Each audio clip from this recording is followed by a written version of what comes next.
Mob justice বা moral policing সরকার বারবার তার অবস্থান স্পষ্ট করেছে এটা বলে যে মব জাস্টিস বা মোরাল পুলিশিংয়ের কোনো সুযোগ এখানে নেই, এদেশে নেই। সরকার এটার বিরুদ্ধে সবসময়ই একটা শক্ত অবস্থানে আছে। যেহেতু এখনও আইনশৃঙ্খলা পরিস্থিতিটা সম্পূর্ণভাবে যেভাবে আগে ছিল ওভাবে করে আমরা ফেরত আনতে পারিনি, এখনও ফেরত আসেনি।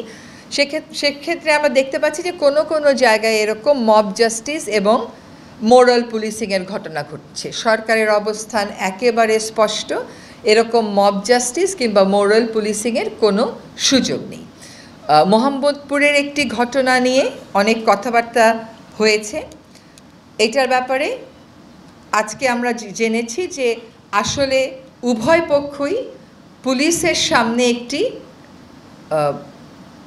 আপোসনামা স্বাক্ষর করেছে এবং যেহেতু দুই পক্ষই আপোসনামায় স্বাক্ষর করেছে, কাজেই সেক্ষেত্রে ওইটাকেই আমাদের চূড়ান্ত বলে বিবেচনা করতে হচ্ছে।